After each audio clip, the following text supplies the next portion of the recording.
Welcome to BVR TV news. ఈరోజు మనం జనగామ జిల్లాకి రావడం జరిగింది. ఇక్కడ జనగామ జిల్లాలో మనతోని టీజేఎస్ పార్టీ జిల్లా అధ్యక్షులు అట్ ద సేమ్ టైం ఒక సీనియర్ అడ్వకేట్ చల్లా అశోక్ వర్ధన్ రెడ్డి గారు మనతోనే ఉన్నారు. ఇక్కడ గత 32 సంవత్సరాలుగా ఇటు పొలిటికల్గా కావచ్చు, లేకుంటే వృత్తిపరంగా కావచ్చు, 32 సంవత్సరాలుగా విధులు నిర్వర్తిస్తున్నటువంటి చల్లా అశోక్ వర్ధన్ రెడ్డి గారు ఏం చెప్పబోతున్నారు? ఎందుకంటే జిల్లా స్థాయిలో అధ్యక్షులనే స్థాయిలో కొనసాగుతూ ఉన్నారు. బట్ ఇక్కడ కాంగ్రెస్ పార్టీకి పూర్తి మద్దతు అనేది ఇవ్వడం జరిగింది.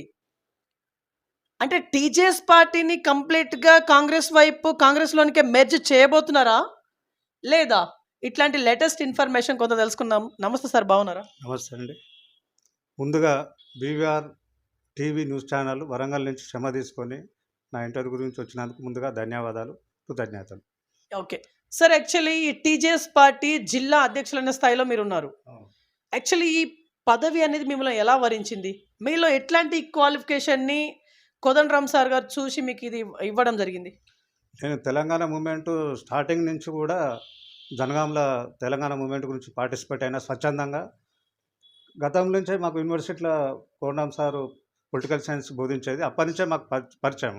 ఎందుకంటే పౌర హక్కుల సంఘము అది ఇది అప్పటి నుంచి కూడా మేము వామపక్ష ఉద్యమాలలో పనిచేసిన వాళ్ళం కాబట్టి సార్ మీద ఉన్న అభిమానంతో ఎమ్మెల్సీ ఎలక్షన్స్ అప్పుడు సార్కి అటాచ్ అయినాం. సార్కు స్వచ్ఛందంగానే చేయాలనే ఉద్దేశంతో నేను స్వచ్ఛందంగా సార్ దగ్గరికి పోయి ఈ బాధ్యతలు తీసుకొని ఎమ్మెల్సీ ఎలక్షన్స్ అప్పుడు సార్కు చేయడం జరిగింది. అప్పటి నుంచే ఇది టీజేఎస్ జనగామ జిల్లా అధ్యక్షునిగా నన్ను అపాయింట్ చేసి నా మీద నమ్మకంతో కమిట్మెంట్గా పనిచేస్తున్నాం కాబట్టి.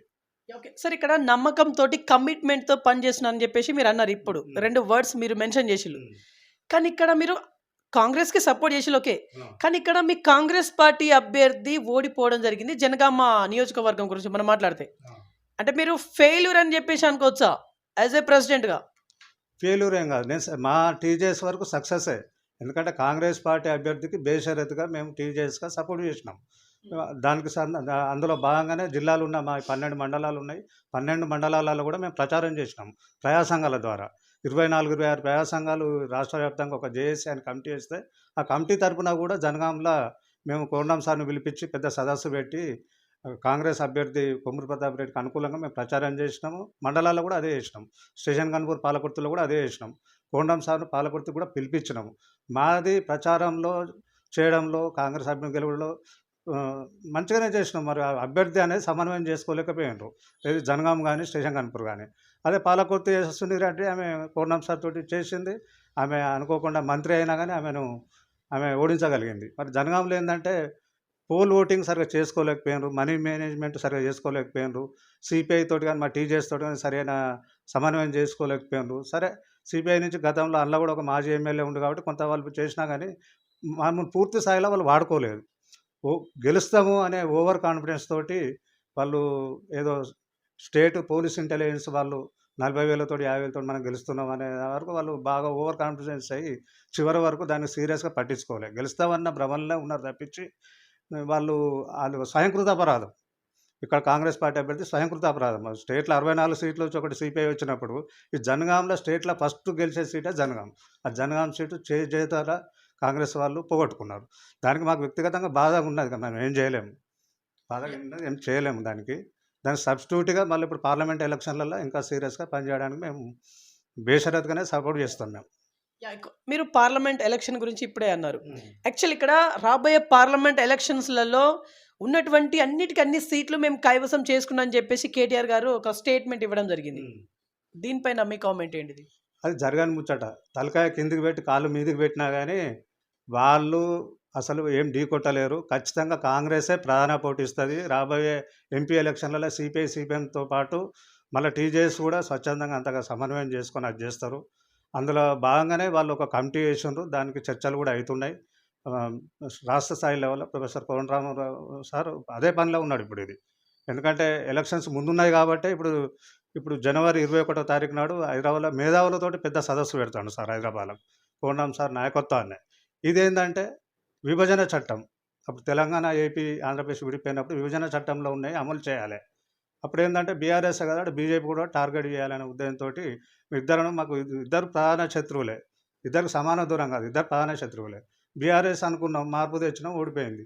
సెంట్రల్‌లో కూడా బీజేపీ దించాలే, మతతత్వ పార్టీ కాబట్టి దించాలే. వాళ్ళిద్దరు ఒకటే అయితుండ్రు కాబట్టి బీఆర్ఎస్, బీజేపీ. వాళ్ళకు వ్యతిరేకంగా కాంగ్రెస్ ఫ్రంట్‌కు వాళ్ళకు సిపిఐ ఉంటారు, సిపిఐ ఉంటారు, టీజేఎస్ ఉంటారు. అది మొన్న గత అసెంబ్లీ ఎన్నికల సిపిఎం కొంత దూరం ఉన్నా ఇప్పుడు వాళ్ళు కూడా దగ్గర ఆలోచన చేస్తున్నట్టున్నది. వాళ్ళకు కూడా ఖమ్మం, నల్గొండలో ఏదైనా ఎంపీ ఇచ్చే అవకాశం ఉంటది. కాబట్టి మేము బేషరతుగా కాంగ్రెస్ పార్టీకి చేస్తాం పార్లమెంట్ ఎలక్షన్‌లో. ఓకే. సార్ ఇక్కడ మీ పార్టీ అధ్యక్షులు కోదండరామ్ గారు ఎట్లాంటి హామీలు రేవంత్ రెడ్డి గారి దగ్గర పెట్టడం జరిగింది? ఎట్లాంటి హామీలు పెట్టడం వల్ల రేవంత్ రెడ్డి గారు ఒప్పుకోవడం వల్ల మీరు సపోర్ట్ చేస్తా ఉన్నారు ఇదంతా? ఎట్లాంటి హామీలు? ఇప్పుడు రేవంత్ రెడ్డి ప్రకటించిన కాంగ్రెస్ పార్టీ సోనియా గాంధీ వచ్చినప్పుడు తుక్కుగూడలో హైదరాబాద్‌లో సభ పెట్టింది. ప్రజలకు 6 గ్యారంటీలు, ఇప్పుడు కర్ణాటక తరహాల 6 గ్యారంటీలు ఇచ్చింది కాబట్టి ఆ 6 గ్యారంటీలు కూడా ప్రజలకు దగ్గరయ్యేది అవి. దానికి మేము అవి మాకు నచ్చినాయి. దాంతో పాటు ఉద్యోగాలు, నిరుద్యోగులు 30 లక్షల మంది ఉన్నారు. ఆ ఉద్యోగాలు కొలువుల కొట్లాట గురించి సారు చాలా ఉద్యమాలు చేసిండు. కొన్ని మేము భూ సమస్య, ధరణి సమస్య ఇటువంటివి ఉన్నాయి. ఇప్పుడు కాళేశ్వరం ప్రాజెక్టు, అటువంటి అవినీతి, మేడిగడ్డ, ఇప్పుడు ఏదైతే ఇప్పుడు ఉన్నాయో ప్రాజెక్టులలో అవినీతి ఉన్నదో కాళేశ్వరము, వాటిలల్లో మీరు విచారణ చేయాలి, జ్యుడిషియల్ ఎంక్వైరీ చేయాలి, ఆ కొలువులు ఇవ్వాలి, పిల్లలకు నిరుద్యోగ భృతి ఇవ్వాలి, ఉద్యోగాలు, నిరుద్యోగ భృతి కంటే కూడా ఉద్యోగాలు ఇస్తే వాళ్ళు లైఫ్ లాంగ్ ఉంటుంది అనే విషయంలో కొన్ని సార్ ప్రపోజ్ చేసిండు. రేవంత్ రెడ్డి కూడా పాజిటివ్గా స్పందించిండు. పోటీ వద్దు సార్, మీరు గెలిచినాక మీకు సముచిత స్థానం ఇస్తున్నారు కాబట్టి ఆ పాజిటివ్ రాష్ట్ర నాయకత్వం, కోదండరామ్ సార్ నాయకత్వంలో చర్చించినాకనే రేవంత్ రెడ్డి గారికి సంపూర్ణ మద్దతు బేషరతుగా ప్రకటించింది పార్టీ. ఓకే. సార్ ఇక్కడ ఎంపీ ఎలక్షన్‌లలో మీరు అన్నిటికన్నీ కైవసం చేసుకున్నా చెప్పేసి అంటా ఉన్నారు కదా! యాక్చువల్లీ అది కైవసం చేసుకునే ముందు మీరు ఇక్కడ ఉన్నటువంటి 6 గ్యారంటీస్‌ని ఫుల్‌ఫిల్ చేయాలి. మరి చేయగలరా? ఎందుకంటే ఇక్కడ 6,07,000 పైచిలుకు కోట్ల అప్పు ప్రెజెంట్ ఉంది. ఇవి కాకుండానే మొన్నటికి మొన్న 9,000 కోట్లు కూడా రేవంత్ రెడ్డి గారు తీసుకురావడం జరిగింది. అంటే ఇన్ని అప్పు పెట్టుకొని ఎలా దీన్ని మీరు హ్యాండిల్ చేయబోతున్నారు? చేస్తాం. వాళ్ళంతా వ్యక్తిగత సంపాదనకు ఎగబడి వాళ్ళు వచ్చిన రాష్ట్ర రెవెన్యూ మొత్తము వాళ్ళు సొంతానికి వాడుకున్నారు. ఇప్పుడు వాళ్ళు సొంత కుటుంబాన్ని ఆస్తులు పెంచుకున్నారు గానీ, కేసీఆర్ గానీ, కేటీఆర్ గానీ, హరీష్ రావు గానీ, కవిత గానీ, వాళ్ళకు కనీసము తినేతందుకు తిండి అన్న లేని పరిస్థితుల్నే కొన్ని లక్షల కోట్ల రూపాయలు సంపాదించిండ్రు. అదంతా గవర్నమెంటుకు క్విట్ ప్రో ఉంది కదా అది. ఒక పని చేస్తే ఒక లాభం చేస్తాం. అప్పుడు కాంగ్రెస్ గవర్నమెంట్‌లో కూడా అటువంటివి ఉండే. అట్లా కొన్ని లక్షల కోట్లు సంపాదించిండ్రు. అది ప్రజలకు ఉపయోగిస్తే బాగుండేది. ఇప్పుడు ధరణి పెట్టిండ్రు, భూములన్నీ మాయం చేసిండ్రు. ఆడ 5 ఎకరాలు ఉన్నోనికొచ్చింది, 50 ఎకరాలు ఉన్నోనికొచ్చింది, 500 ఎకరాలు, 1000 ఎకరాలు ఉన్నోళ్ళు ఎక్కువ లాభపడ్డారు దాంట్లో. రైతు అనే పేరు చెప్పి అలా ఫ్రాడ్ జరిగింది. ధరణి మొత్తం లోపభూయిష్టం. దాన్ని ప్రక్షాళన చేసుడు, ఆడు మొత్తం ధరణి రద్దు చేసి వాళ్ళన్న ఏదైతే భూమాత పోర్టల్ ఉందో అది స్టార్ట్ చేయాలి. రైతులకు, గ్రామీణ ప్రాంతాల్లో ఉన్న రైతులకు గానీ, కౌలు రైతులకు గానీ వాళ్ళందరికీ కూడా వాళ్ళకు న్యాయం జరుగుతుంది. అట్లా చేయకపోతే కాంగ్రెస్ 6 గ్యారంటీలు ఖచ్చితంగా అమలు చేయాలి. చేయకపోతే మళ్ళీ ప్రజల పక్షాన్నే టీజేఎస్ పోరాడుతుంది మేము ఖచ్చితంగా. ఓకే. సార్ ఇక్కడ చెల్లా అశోక్ వర్ధన్ రెడ్డి అనే వ్యక్తి ఒక సీనియర్ అడ్వకేట్, అలాగే ఒక సీనియర్ పొలిటీషియన్‌గా ఉన్నారు మీరు. ఓకే. కానీ ఇక్కడ జనగామ ప్రజల కోసం మీరేం చేసిల్లు అని చెప్పి ఎవరైనా మిమ్మల్ని సూటిగా ప్రశ్నిస్తే ఏంటి దాని పరిస్థితి? ఏమైనా చేసిల్లా మీరు ఇక్కడ మీ ప్రజలకి? నేను ప్రత్యక్ష రాజకీయాలకు ఉంటాను. నా వృత్తి న్యాయవాది కాబట్టి న్యాయవాది వృత్తిలో నా దగ్గరకు వచ్చిన కక్షిదారులకు నేను న్యాయం చేసిన. డబ్బులు లేనోళ్ళకు, గ్రామీణ ప్రాంతాల నుంచి వచ్చినోళ్ళకు, ఎక్కువ ఖర్చు పెట్టుకున్నోళ్ళకు, కోర్టుకొచ్చి ఫీజులు ఇచ్చుకున్నోళ్ళకు, వాళ్ళ గ్రామీణ ప్రాంతం నుంచి వచ్చిన పేదలకు నేను న్యాయ సేవలు అందించిన ఈ 32 సంవత్సరాల నుంచి కూడా. ఇప్పుడు కూడా అది కంటిన్యూ అవుతుంది. ఓకే. సార్ ఇక్కడ మీరు పేదలకు న్యాయ సలహాలు కావచ్చు, న్యాయం అందించినని చెప్పేసి మీరు అంటా ఉన్నారు. 2014లో మీరు కౌన్సిలర్‌గా ఇక్కడ జనగామ కౌన్సిలర్‌గా మీరు బరిలో దిగి పరాజయ పాలయ్యిల్లు. మరి ఎందుకు పరాజయ పాలవ్వాల్సినటువంటి అవసరం ఏర్పడింది? ప్రజలు ఎందుకని మీకు బ్రహ్మరథం పట్టలేకపోయిల్లు? అసలు లోపం అనేది ఎక్కడ జరిగింది? నేను గుండ్లగడ్డ జనరల్ వార్డులో నిలబడ్డా. అప్పటి వరకు నేను కాంగ్రెస్ పార్టీలో ఉండి కొత్తగా వచ్చిన బీఆర్ఎస్‌లో జాయిన్ అయినా. అది జనరల్ వార్డు. ఆడ నా శిక్ష బృందమే, నేను పార్టీలో పనిచేసిన వాళ్ళే అక్కడ నా మీద కాంటాక్ట్ చేశాను కాబట్టి ఆడ అప్పటికి నిర్మాణం లేదు బీఆర్ఎస్ అనేది. అప్పుడు మున్సిపల్ ఎలక్షన్సే ముందు రావడం వల్ల నేను కౌన్సిలర్‌గా నిలబడ్డా. ఎమ్మెల్యే ఎలక్షన్స్ తర్వాత అయినాయి. తర్వాత అదే ఎమ్మెల్యే ఎలక్షన్స్‌లో ఆ వార్డులో నేనే ఉన్నా కాబట్టి ఆర్గనైజ్ చేసినాం. వాళ్ళు కౌన్సిలర్లు చాలామందే గెలిచిండ్రు. తర్వాత ఎమ్మెల్యే కూడా ముత్తిరెడ్డి యాదిరెడ్డి గెలిచిండు. ఆయనకు సపోర్ట్ చేసినాం. తర్వాత 2018లో కూడా నేను కంటిన్యూ అయినా. తర్వాతనే ప్రభుత్వ ప్రజా వ్యతిరేక విధానాలు, నియంత స్వేచ్ఛ లేకపోవడం, నియంతృత్వ పాలన, అవన్నీ వ్యతిరేకంగా పబ్లిక్ వ్యతిరేకంగా గవర్నమెంట్ తయారైనప్పుడు వాళ్ళకి ఆల్టర్నేట్‌గా చేయాలంటే ఇప్పుడు కోదండరామ్ సార్ లాంటి వాళ్ళతోటి అవుతుంది అని నేను సార్‌కు సపోర్ట్ చేస్తూ సార్ తోటి పని చేస్తున్నాను నేను. ఓకే. సార్ మీరు దరిదాపున ఒక 5 పార్టీలు చేంజ్ చేసిర్రు ఇప్పటిదాకా. సిపిఎం కావచ్చు, టీడీపీ కావచ్చు, కాంగ్రెస్ కావచ్చు, టీఆర్ఎస్ కావచ్చు, ఐ మీన్ బీఆర్ఎస్ కావచ్చు, లేకుంటే ఇప్పుడు ప్రెజెంట్ టీజేఎస్ కావచ్చు. ఇక్కడ పార్టీలనేటువంటివి మీరెందుకని చేంజ్ చేసుకుంటూ వచ్చిర్రు ఇప్పటిదాకా? అప్పుడు నేను ఇంటర్మీడియేట్ డిగ్రీ చదువుతున్న టైంలో వామపక్ష ఉద్యమాలల్లో నేను పనిచేసిన నేను. ఆ ప్రభావం ఉండి నేను దానికి సిపిఎం అనుబంధంగా ఉన్న దాంట్లో చేసుట్ల, ఎస్ఎఫ్ఐ ఆర్గనైజేషన్‌లో చేసుట్ల, ఆ తర్వాత కాలం నేను అడ్వకేట్ అయినాకనే ఆ సిపిఎం పార్టీ టౌన్ సెక్రటరీ అయినా.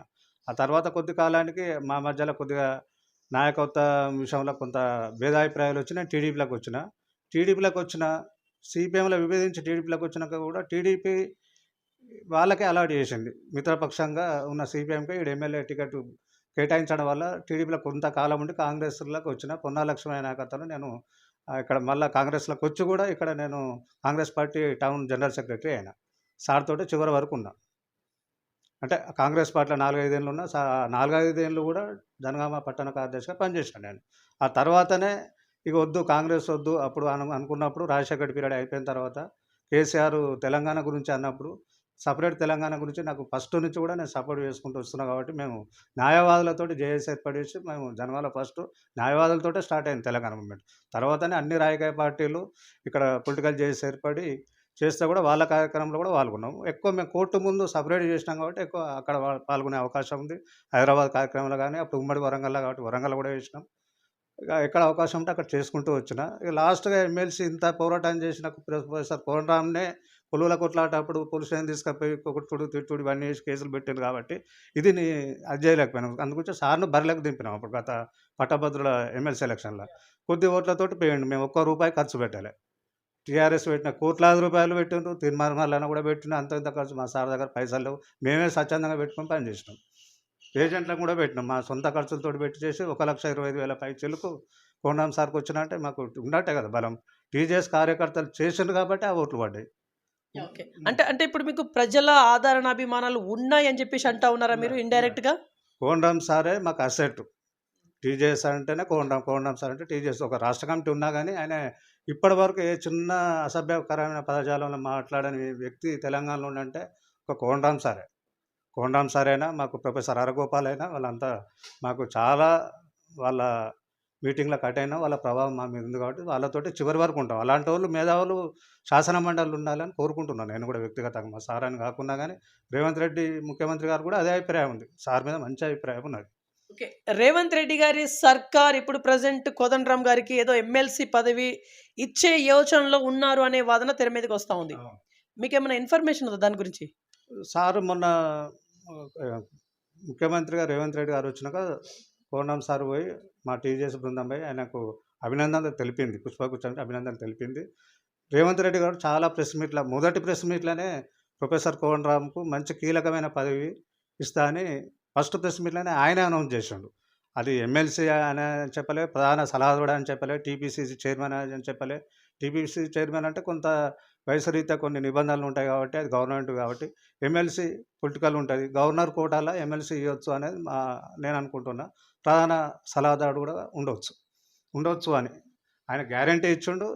బహుశా ఈ వారం 10 రోజుల్లో కూడా దాని మీద డిసిషన్ కూడా తీసుకుంటారు అది. యాహ్! ఓకే. సార్ మీరేం ఆశిస్తా ఉన్నారు సార్? ఇదే టీజేఎస్‌లో మీరు కొనసాగుతా ఉన్నారు. మీరేమైనా ఆశిస్తా ఉన్నారా? ఎందుకంటే జిల్లా అధ్యక్షులైన స్థాయిలో ఉన్నారు మీరు. కొండం సార్‌కు రాష్ట్ర స్థాయిలో ఏదైనా వస్తే మాకు కార్పొరేషన్ లెవెల్‌లో సెకండ్ కేటగిరీకి జిల్లాలో ఉంటే కొన్ని అటువంటి జిల్లా స్థాయిలో పదవులు కూడా నామినేటెడ్ పదవులు ఉన్నాయి. అటువంటి సార్ ఉంటే సారు మా రాష్ట్ర కమిటీలో డిసిషన్ తీసుకుంటాడు. అప్పుడు ఇప్పటివరకు యాక్టివ్‌గా ఎవరైతే పనిచేసిండ్రో వాళ్ళని దృష్టిలో పెట్టుకొని సార్‌కి ఒక ఆలోచన ఉన్నది. నేను కూడా సార్ దృష్టిలో ఉన్నా గట్టిగా. నాకేమైనా అవకాశం ఉంటే సారే పిలిచి చెప్తాడంతే. మాది మీటింగ్ కూడా ఈ నెలలో ఉన్నది. ఇప్పుడు 21 తారీఖు కూడా ఇప్పుడు మాది సదస్సు ఉంది కాబట్టి నేను అటెండ్ అయితున్నా. జనగాం జిల్లా అధ్యక్షునిగా. మొన్న కూడా వరంగల్‌లో పెట్టినంగానే అది కొద్దిగా పోస్ట్‌పోన్ అయింది. వరంగల్ కూడా పెట్టి సార్ వస్తుండు. సారు ఈ ఎలక్షన్స్ తర్వాత కూడా మేము సారు టీజేఎస్ ఆఫీస్ పోయి కలిసి వచ్చినాం హైదరాబాద్‌కి పోయి నేను. మా బృందం అంతా పోయి కలిసి వచ్చినాం హైదరాబాద్‌లో.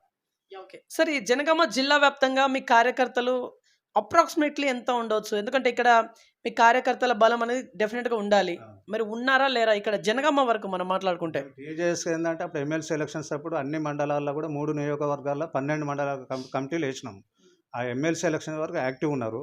ఇక మా వాళ్ళు మేము కాంటెస్ట్ చేయలేదు కాబట్టి కొంచెం స్తబ్దతగానే ఉన్నాయి. క్షేత్రస్థాయిలో నిర్మాణం లేదు. అట్లా మేము పొలిటికల్‌గా ఏం నిలవలే. ఎంపీ నిలబడే, ఎమ్మెల్యే నిలవలే.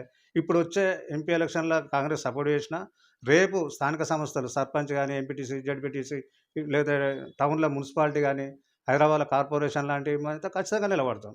ఖచ్చితంగా కాంగ్రెస్ తోటి అలయన్స్ ఉంటది. అప్పుడు నిలబడతాం. మా అభ్యర్థులు కూడా ఖచ్చితంగా కాంటెస్ట్‌లో ఉంటారు. ఆ దిశగా మేము రాష్ట్ర కమిటీలో చర్చిస్తాం. సార్‌ని ఒప్పిస్తాం. ఇంట్రెస్ట్ ఉన్నోళ్ళు నిలబడతారు. కాంగ్రెస్ పొత్తులో భాగంగానే. ఓకే. కానీ ఇక్కడ టీజేఎస్‌ని కంప్లీట్‌గా కాంగ్రెస్‌లోనికి మెర్జ్ చేయబోతున్నారనే వాదన ఈ స్టేట్మెంట్‌లో క్లారిటీ ఉందా? క్లారిటీ లేదు. అంతా దుష్ప్రచారం సోషల్ మీడియాలో మా వ్యతిరేకులు చేస్తున్న ప్రచారం అది. హ్మ్. మొన్నటి వరకున్న బీఆర్ఎస్ గవర్నమెంట్ సోషల్ మీడియా వాళ్ళు వాళ్ళ సోషల్ మీడియాలో చేస్తున్న ప్రచారమే తప్పించి మేము కాంగ్రెస్‌లో విలీనమని ఎప్పుడు చెప్పలే. ఓకే. సార్ ఇప్పుడు మీరు కాంగ్రెస్‌కి సింపథైజర్‌గా ఉన్నారు. అంటే మీరు సపోర్ట్ చేస్తున్నారు. ఓకే. మిత్రపక్షం. ఓకే. అలయన్స్. కానీ ఇదే కాంగ్రెస్ పార్టీ కనుక 6 గ్యారంటీస్‌ని అమలు చేయకపోతే మీరు ప్రశ్నిస్తారా? హ్మ్. ప్రశ్నించే దమ్ము మీలో ఉందా? ఉన్నది. ఖచ్చితంగా సార్ తోటే చేయిస్తాం. జిల్లా స్థాయిలో, మా స్థాయిలో మేము ప్రశ్నిస్తాం జిల్లాలో. రాష్ట్ర స్థాయిలో సారే ప్రశ్నిస్తాడు. చేయమంటున్నాం. ఆయన చెప్పిండు కాబట్టి ఖచ్చితంగా ఎంబడి పడతాం మేము.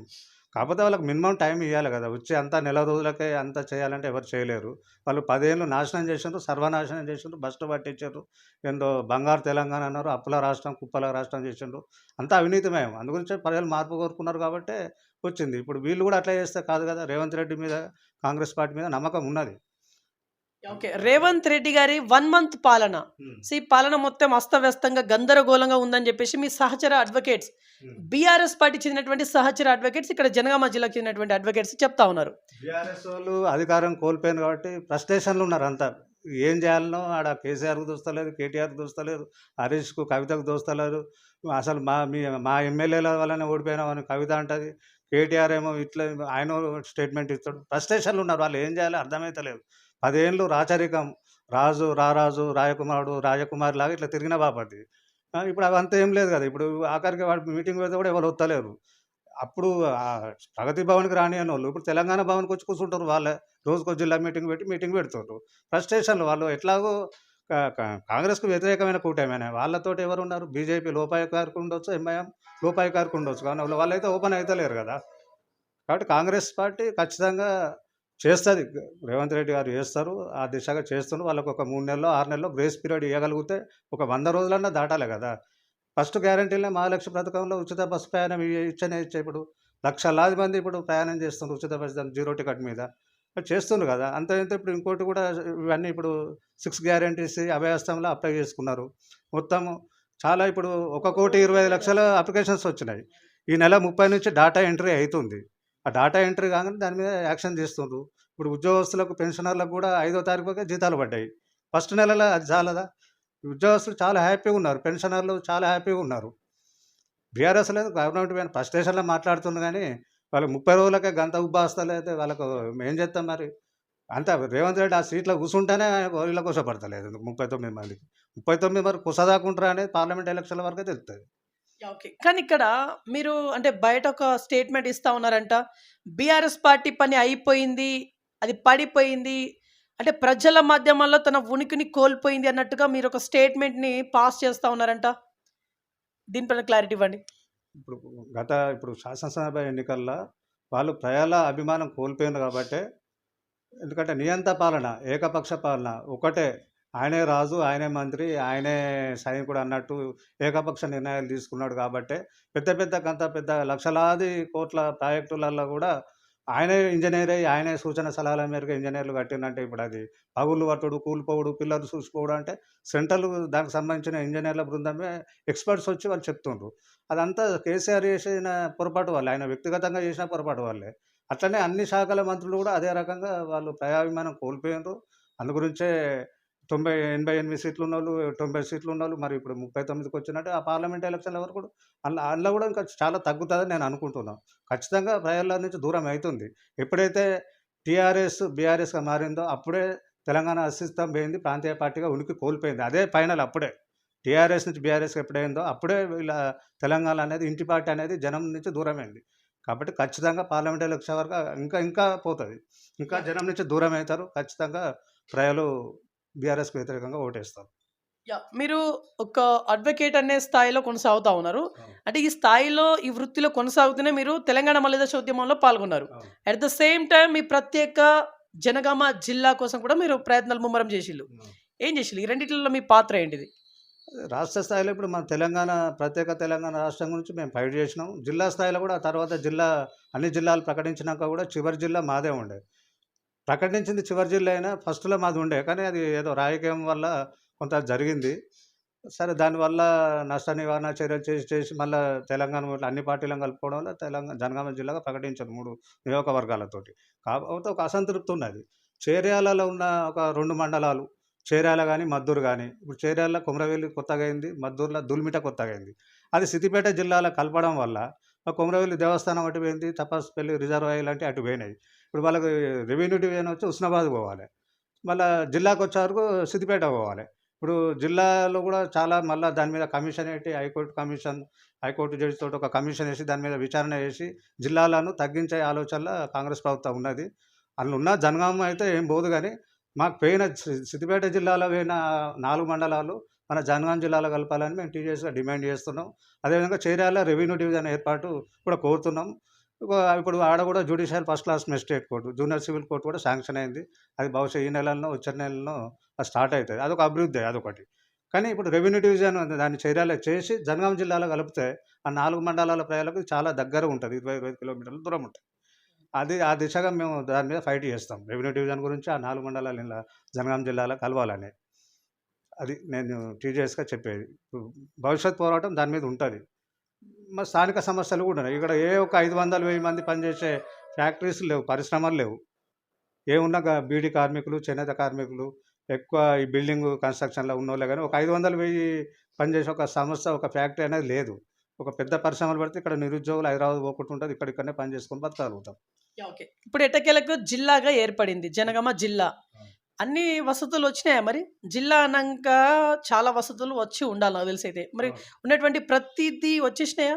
ప్రతిది ఏం రాలే. ఇప్పుడు ఒకటి, 2 కోట్లు పెరిగినాయి. అప్పుడు మేము అడిషనల్‌గా మాకు 1, 2 కోట్లు కావాలంటే జిల్లా అయింది కాబట్టి ఒక జిల్లా కోర్టు, ఒక పోస్కో కోర్టు, ఒక 2 కోట్లు శాంక్షన్ అయినాయి. ఇంకా 2 కోట్లు, 3 కోట్ల గురించి మేము రిప్రజెంటేషన్ ఇచ్చినాం హైదరాబాద్‌లో.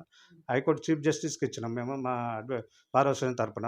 అదేవిధంగా మా లా సెక్రటరీ రేణుల తిరుపతి గారు ఇప్పుడు న్యాయశాఖకు సెక్రటరీ ఉన్నాడు.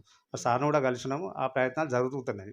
మెడికల్ కాలేజ్ ఉంది గానీ అనుకున్న స్థాయిలో వాళ్ళు పకడ్బందీ బిల్డింగులు లేవు. చాలా కిరాయి ఇళ్లల్ల కిరాయి రెంటెడ్ దాంట్లో ఆఫీసెస్ నడుస్తున్నాయి.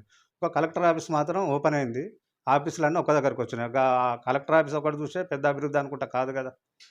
ఇంకా చాలా ఆఫీసులు రావాల్సినవి ఉన్నాయి. ఓకే. సార్ ఇక్కడ యాస్ ఎ అడ్వకేట్‌గా చెప్పండి. హ్మ్. తెలంగాణ రాష్ట్ర వ్యాప్తంగా ఉన్నటువంటి ప్రతి జిల్లా కోర్ట్, హ్మ్. ప్రతి జిల్లా కోర్ట్‌లో కోట్లకు పైగా కేసులు పేరుకుపోయినాయి. ఆ మాట మీకు కూడా తెలుసు. అవును. ఈ వైఫల్యం ఎవరిదిగా చూడాలి? అంటే సరైన కేసులకు తగ్గట్టు కోర్టులు లేవు.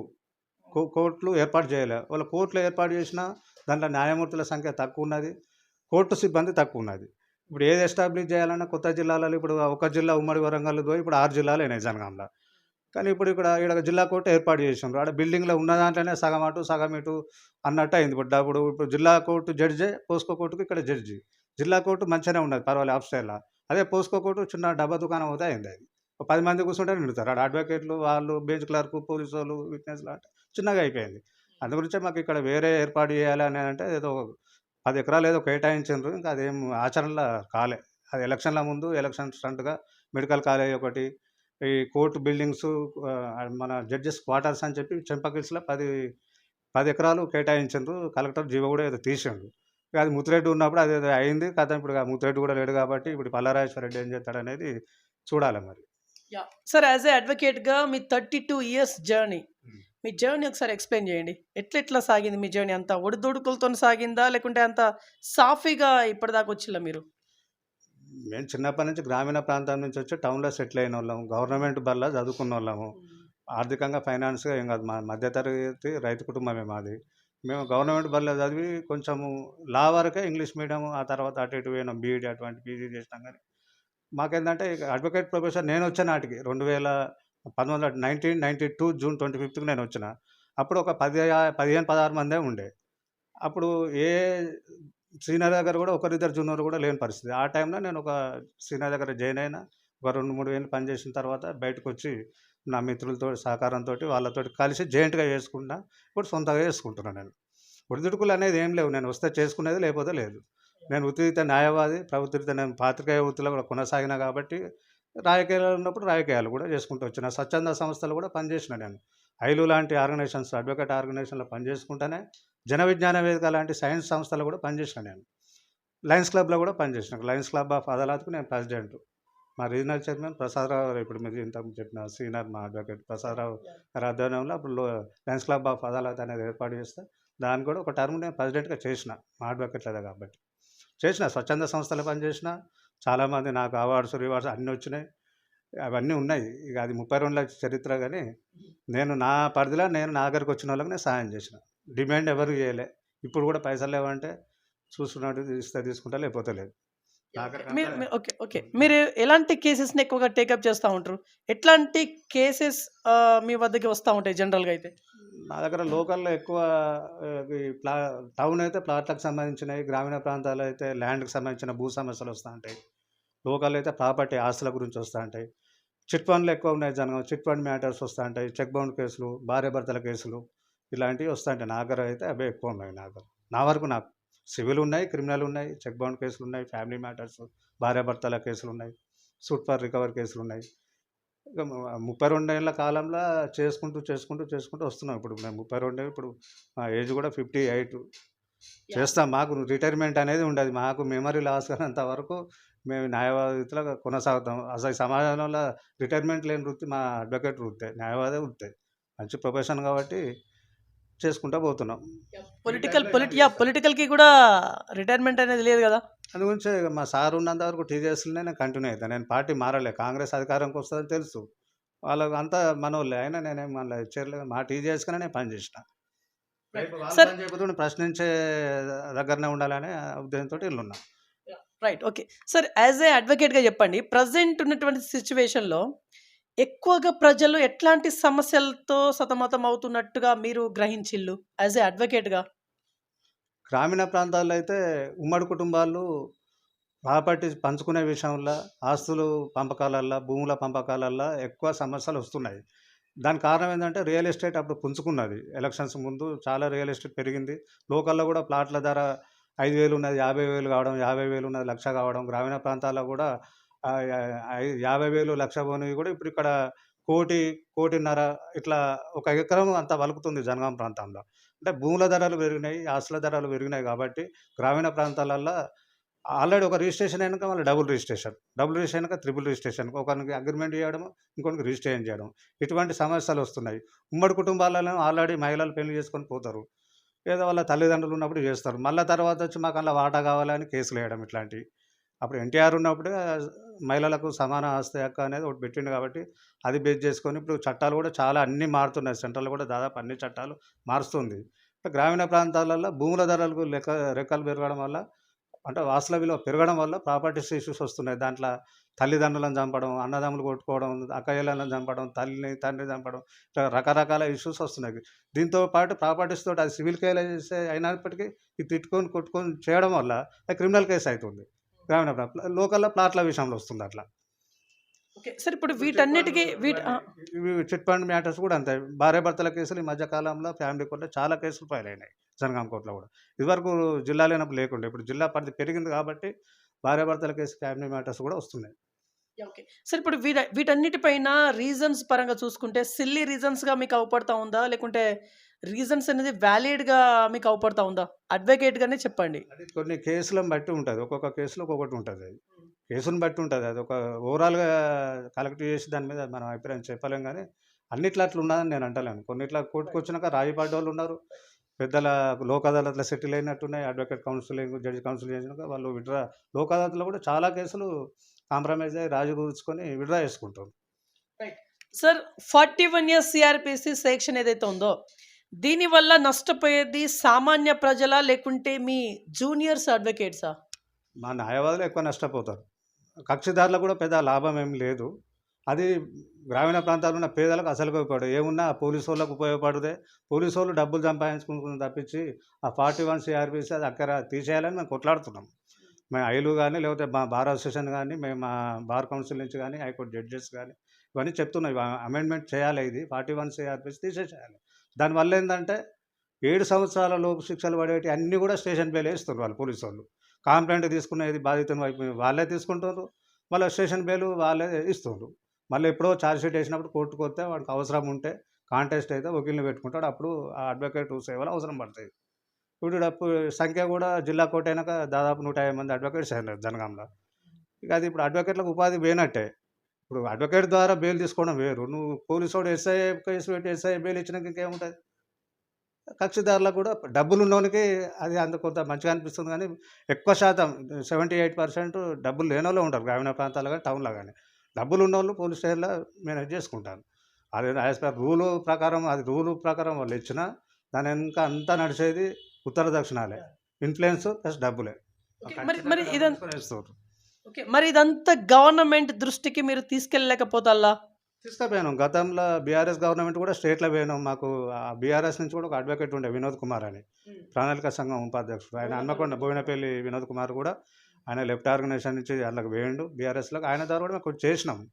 చేసినాం కానీ అది సెంట్రల్ గవర్నమెంట్ చేసింది కాబట్టి అది స్టేట్ పరిధిలో కూడా ఉంటుంది, కానీ కాలే. మేము 10 సంవత్సరాల నుంచి అది కూడా కొట్లాడుతున్నాం. ఇది వచ్చిన కంచి 41 సిఆర్పిసి ఖచ్చితంగా ఎత్తేయాలి. న్యాయవాదుల పుట్టగొట్టే సెక్షన్ అది, పోలీసులకు పుట్ట నింపే సెక్షన్ అది. నిందితులకు, బాధితులకు, కక్షిదారులకు ఉపయోగపడేది ఏం కాదు. అది తీసేస్తే న్యాయవాదులకు, జూనియర్ అడ్వకేట్లు ఇంకా చాలా మంచిగా ఫీడింగ్ ఉంటుంది, ఇది ఫైనాన్స్గా వాళ్ళ భార్య పిల్లల్ని పోషించుకోగలుగుతారు. కరోనా పీరియడ్లో ఒక్కొక్కరు కేసులు లేక, తిండి లేక చాలా చాలా ఇబ్బందులు పడ్డారు. మరి ఇక అటువంటి ఇవన్నీ ఉన్నాక అన్ని పోలీసు వాళ్ళు వచ్చినాక వీళ్ళు ఏం చేస్తారు? వచ్చి ఏముండదు, కాల్ వర్క్ చేసుకోవడం, ఏదో ఒకటో ఆరో అవస్థ చేసుకోవడం, చేయడం. అది రైట్ సార్. ఇక్కడ జనగామ ప్రజలు ఏం ఆశిస్తూ ఉన్నారు సార్? డెవలప్మెంట్ పరంగా నేను అనేది, డెవలప్మెంట్ పరంగా జనగామ జిల్లా ఏం ఆశిస్తున్నట్టుగా మీరు అనుకుంటున్నారు? ఎందుకంటే టీజేఎస్ పార్టీ జిల్లా అధ్యక్షులైన స్థాయిలో మీరు ఉన్నారు కాబట్టి. జనగామలో ఇప్పటి వరకు పెద్ద పరిశ్రమలు, పెద్ద ఫ్యాక్టరీస్ లేవు. ఒక 500-1000 మంది పనిచేసే కార్మికులు పనిచేసే సంస్థలు ఏమన్నా ఉంటే బీడి కార్మికులు, చేనేత కార్మికులే. కానీ ఒక 5,000 మంది, ఒక 10,000 మంది, ఒక 50,000 మంది, 1,00,000 మంది ఇటువంటి ఫ్యాక్టరీలు ఇక్కడ నెలకొల్పితే ఇక్కడి నిరుద్యోగ యువతకు అది ఫీడింగ్ ఇచ్చినట్టు ఉంటుంది, ఆడవాళ్ళకి కానీ మగవాళ్ళకి కానీ. అటువంటి పెద్ద పరిశ్రమల స్థాపనకు ఇంతవరకు కాంగ్రెస్, పాత కాంగ్రెస్ కానీ, పాత తెలుగుదేశం గవర్నమెంట్ ఉన్నప్పుడు కానీ, బీఆర్ఎస్ గవర్నమెంట్ కానీ ఇక్కడ అటువంటి చర్యలు చేయలే. ఇప్పటివరకు గవర్నమెంట్ డిగ్రీ కాలేజీ లేదు, పీజీ కాలేజీ లేదు. ఉన్న దాంట్లో ఏదో పెట్టి ప్రైవేటు ఓపెన్ యూనివర్సిటీ అని అవి పెడుతున్నారు. కానీ ఇప్పుడు మెడికల్ కాలేజీ కూడా తూతు మంత్రమే. అది తూతు మంత్రమే. ఇప్పుడు ఇక్కడ పాలిటెక్నిక్ కాలేజీ పెడతామన్నారు, నర్సింగ్ కాలేజీ పెడతామన్నారు, డిగ్రీ కాలేజీ పెడతామన్నారు, గవర్నమెంట్కి సంబంధించినవి. గవర్నమెంట్ బీఈడీ పెడతాన్నారు, ఏవి లేవు. అన్ని ప్రైవేట్గా ఉన్నాయి. ఇక్కడ ప్రైవేట్ సంస్థలు పెట్టుకునేవి ఉన్నాయి తప్పించి గవర్నమెంట్ తరఫున లేవు. ప్రైవేట్లో అంటే మరి లక్షల కోట్ల వాడు ఏం ఖర్చు పెడతాడు ఫీజులు పెట్టి. ఇప్పుడు పీజీ సీట్లు కానీ, బీఈడీ సీట్లు కానీ, ఇటు నర్సింగ్ కానీ, బీఎస్సీ నర్సింగ్ కానీ, మైక్రోబయాలజీ ఇటువంటి అన్ని ప్రైవేట్లు ఉన్నాయి. గవర్నమెంట్ పెడితే గ్రామీణ ప్రాంతాల్లో ఉన్న పేదలు, మధ్యతరగతి వాళ్ళు చదువుకునే అవకాశం ఉంటుంది. నేను అనేది ఆ రకమైన డెవలప్మెంట్ కావాలని నేను కోరుకుంటున్నాను. ఓకే. ఇప్పుడు ఇదంతా మీరు మీ స్థానిక ఎమ్మెల్యే గారికి చెప్తున్నట్ట, పల్లా రాజేశ్వర రెడ్డి గారికి చెప్తున్నట్ట? ఎందుకంటే మీ స్థానిక ఎమ్మెల్యే గారు కదా. అవును, రాజేశ్వర రెడ్డి గారు కూడా ఎలక్షన్స్ ముందు మాకు ఒక చిన్న అది చేసిండు, మీటింగ్ సమావేశం పెడితే నేను ఏం చేస్తా అనేది ఆయన చెప్పిండు. ఆయన చెప్పినవి అవి చేస్తే చాలు. కాకపోతే ఆయన అనుకున్నాడు గవర్నమెంట్ వస్తే నాకు కూడా మినిస్టర్ అయ్యే అవకాశం ఉంటుంది, ఎక్కువ చేయొచ్చని చేసిండు. అయినా ఆయన గెలిచిండు. ఇప్పుడు ఆయన ప్రకటించిన వాటి కూడా ఆయన పోరాడాలి. అటువంటి పోరాడుతున్న వాళ్ళ విషయంలో కూడా మేము సపోర్ట్ చేస్తాం. ఆయన కూడా అటువంటి పోరాడుతుంటే జనగామ డెవలప్మెంట్ గురించి ఎవరైతే పార్టీలకు అతీతంగా నేను సపోర్ట్ చేస్తాను. నా వరకు నేను ఆయన డెవలప్మెంట్ గురించి కొట్లాడితే ఆయన కూడా చేస్తాం, సపోర్ట్ చేస్తాం. కానీ ప్రశ్నించాలి. కాంగ్రెస్ను విమర్శించడు కాదు, కాంగ్రెస్ వాళ్ళని తప్పుపట్టుడు కాదు, వాళ్ళ సహకారం తీసుకోవాలి. రేపు ఎంపీ వేరే కాంగ్రెసే, ఇప్పుడు కాంగ్రెస్ ఎంపీ ఉండే మొన్నటిదాకా వెంకటరెడ్డి, సరే ఆయన ఎమ్మెల్యే అయ్యండి, మినిస్టర్ అయ్యండు. రేపు ఇంకెవరు వస్తారు, కాంగ్రెసే గెలవచ్చు. మరి ఆయనతో సఖ్యతగా ఉంటేనే కదా ఆయనది. గవర్నమెంట్తో సఖ్యతగా ఉండాలి. ముఖ్యమంత్రి హోదాలో ప్రధానమంత్రి కలిసినప్పుడు ఈయన ఎమ్మెల్యే హోదాలో పోయి సీఎంను కలవద్దని ఏమైనా ఉన్నదా? కలిస్తే జనగామ డెవలప్మెంట్ గురించి ఇప్పుడు కాంగ్రెస్ కూడా ప్రకటించింది, వీళ్ళకంటే ఎక్కువనే ప్రకటించారు. మరి ప్రతాప్ రెడ్డి పార్టీగా చేసుకోవాలి, ఈయన ఎమ్మెల్యే, స్థానిక ఎమ్మెల్యే, ఆయన చేస్తే ఇక డెవలప్మెంట్ ఉంటుంది ఎంతో కొంత. వాళ్ళ సహకారం ఉంటేనే అవుతుంది. ఈయన పోయి అడుగుతానే, అడగంది ఎవరు అమ్మాయినా అన్నం పెట్టదు కదా, పోయి ఇవి కావాలి అవి కావాలని మీ సేపు డైరెక్ట్ పోయి చేసుకోవచ్చు. ఇదివరకు ఉన్నట్టు డిక్టేటర్షిప్ లేదు కదా, ప్రగతి బరాబరి అందరు పోవచ్చు. వారంలో 2 రోజులు ఎమ్మెల్యేలు కూడా టైం ఇస్తా అన్నాడు, 4 to 6 2 గంటలు 3 గంటలు ఇస్తాడు. సార్ మేము జనగాం నుంచి వచ్చిన ఇట్లా అంటే ఇవి కావాలంటే ఆయన అయితే కాదన్నాడు కదా. కాదండి అటువంటి వాటిల్లో ఆయన చొరవ తీసుకుంటే ఆయనకే మంచిగా ఉంటుంది. జనగాం ప్రజలు గెలిపించారు కాబట్టి మరి వాళ్ళకి చేయాలి కదా. 6 గ్యారెంటీస్ కూడా ఆయన చేయాలి. సరే ఈ ఈ గ్రామ సభలల్లో వాడకట్టులో పెట్టిన వీళ్ళల్లో చేస్తుండే అవ్యవస్థలు ఏదో పరిశీలించుండ్రు. అటు కాంగ్రెస్ ప్రతాప్ రెడ్డి తిరిగిండు, ఈయన తిరిగిండు. కానీ అవి టాబ్యులేషన్ చేసి వాళ్ళకి అందాలి. 6 పథకాలలో కనీసం 3 అన్న అందితే 6 గ్యారెంటీలో సక్సెస్ అయినట్టు కాంగ్రెస్ ప్రభుత్వం. ఖచ్చితంగా ఇది 6 రోజులకే పరిమితం, 8 రోజులు అని చెప్పి 2 రోజులు హాలిడేస్ వచ్చినాయి, 6 రోజులకే పరిమితం చేసిండ్రు. తర్వాత ఎంపీడీఓ, ఎంఆర్ఓ ఆఫీసులో ఇవ్వచ్చు అన్నారు.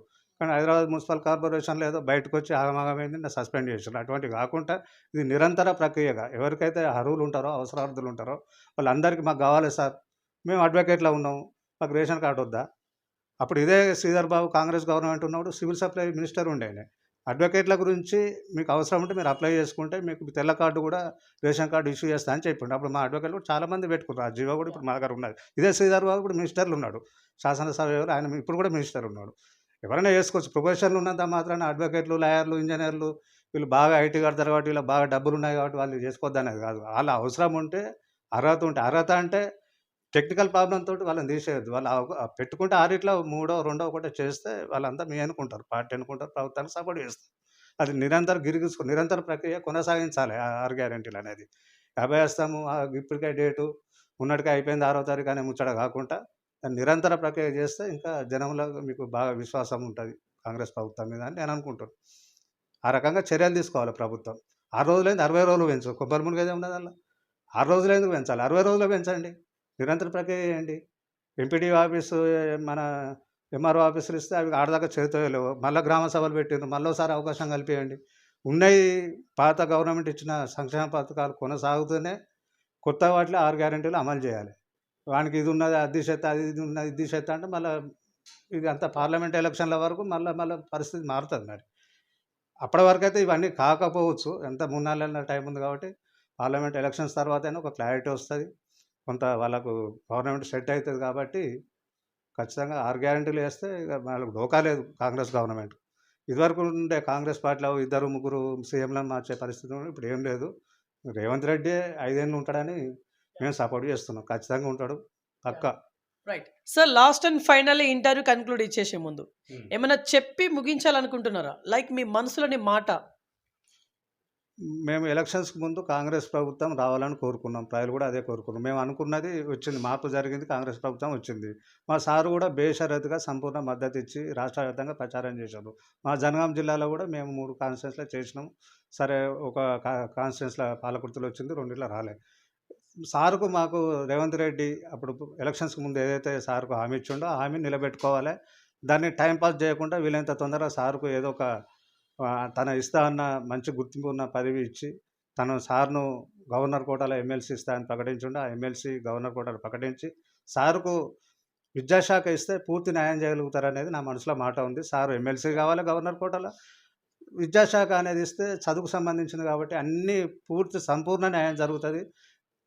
మన రేవంత్ రెడ్డి క్యాబినెట్లో మంచి మినిస్టర్ అవుతాడు సారు. మచ్చలేని మనిషి ఉండు అంటే రాష్ట్రంలో ఒక కోణం సారే. ఆయన క్యాబినెట్లో ఉంటే వాళ్ళకే మంచిది. ప్రభుత్వం కూడా అన్ని సూచనలు సలహాలు సార్ తోటి ఆయన ఇప్పటికే తీసుకుంటుండు. ఇంకా ఎక్కువ అటాచ్మెంట్ ఉంటుంది కాబట్టి, రాబోయే ఎక్కువ ఉంటుంది కాబట్టి తీసుకునే అవకాశం ఉంటుంది. మంచి పాలన అందించగలుగుతాడు రేవంత్ రెడ్డి గారు. అది నా మనసులో అన్నమాట. మా సార్కి ఇస్తే మాకు ఇచ్చినట్టే. Yeah, okay. సో ఇదండి ఇవాల్టి ఇంటర్వ్యూ. నెక్స్ట్ మరొక ఇంట్రెస్టింగ్ మరి ఇంపార్టెంట్ టాపిక్తో మీ ముందు చూసినాను. BVR TV news. Until then bye, take care.